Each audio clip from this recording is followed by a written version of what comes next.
Bonjour, Guillaume Mont-Saint-Jean, démarche à la maison. Aujourd'hui, nous allons parler des oubliés.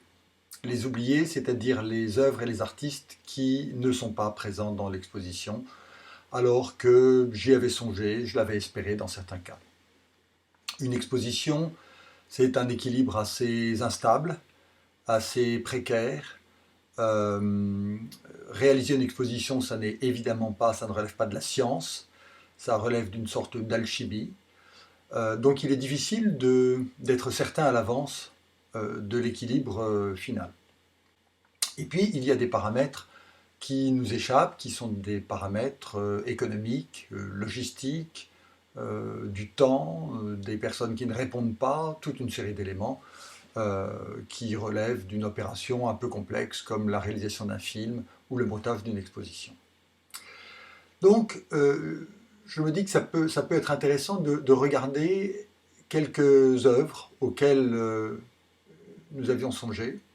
Par exemple, la Gradiva, le bas-relief du moulage, est dans l'exposition, mais le travail de Lucille Bertrand, Gradiva, n'est pas présent dans l'exposition, alors qu'il aurait peut-être apporté une touche de grâce avec ses sculptures extrêmement fugitives, fragiles, pour des questions de coût, de logistique.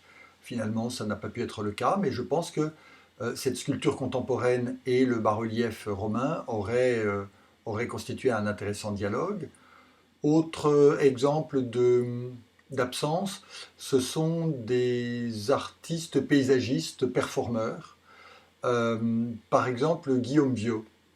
Guillaume Viau, dont vous voyez le travail à l'écran, cette œuvre est au Frac Limousin, et il s'agit d'un cube qu'on porte avec des lanières, comme un sac à dos en miroir, et en se promenant, en marchant dans un jardin, ce cube produit des images en quelque sorte.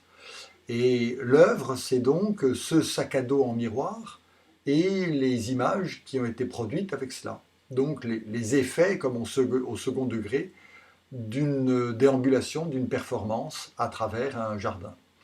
Et puis là encore, pour des questions logistiques, il s'est avéré que ça n'était pas possible et on a dû y renoncer, alors que c'est une pièce qui s'insérerait très bien dans l'exposition.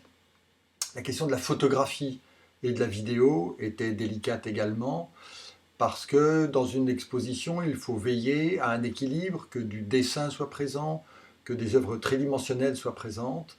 Et donc j'ai dû renoncer par exemple à l'œuvre de Raja Kohanian, qui est une œuvre très urbaine, une série de photographies prises à Chicago et qui montre ces personnages anonymisés, car vus de loin, on n'en voit que des ombres portées, on n'en voit que des images dans un noir et blanc très contrasté. C'est une belle méditation sur ces marcheurs anonymes que nous sommes tous dans la ville. Et puis un autre travail qui est également absent, c'est le travail d'Alan Sekula, qui remonte à 1975, et c'est un montage, c'est un diaporama. La diapositive a disparu de nos quotidiens, et c'est d'ailleurs la raison pour laquelle cette œuvre n'est pas présente, c'est que les 75 diapositives qui constituent le diaporama et le carrousel n'étaient pas en très bon état, et il était difficile de diffuser cela dans l'exposition.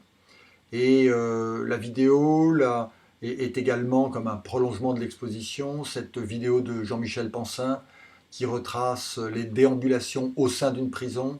C'est une vidéo très forte, très belle, très simple, qui montre bien la force de la marche confinée, de la marche emprisonnée. Voilà une petite traversée de ces œuvres et ces artistes absents de l'exposition. Et si c'était à refaire, bien entendu, l'exposition serait à chaque fois différente. En fait, monter une exposition, c'est un petit peu comme faire de la cuisine. On y prend plaisir, on espère que les autres y prendront plaisir, mais à ceci près qu'on n'a pas de recette quand on fait une exposition. Donc on y va un petit peu au jugé. Si c'était à refaire, il faudrait peut-être réépicer un petit peu, mettre un petit peu moins d'alcool ici ou là, mais dans tous les cas, ce qu'on espère, c'est que les visiteurs-goûteurs y prendront du plaisir. À bientôt.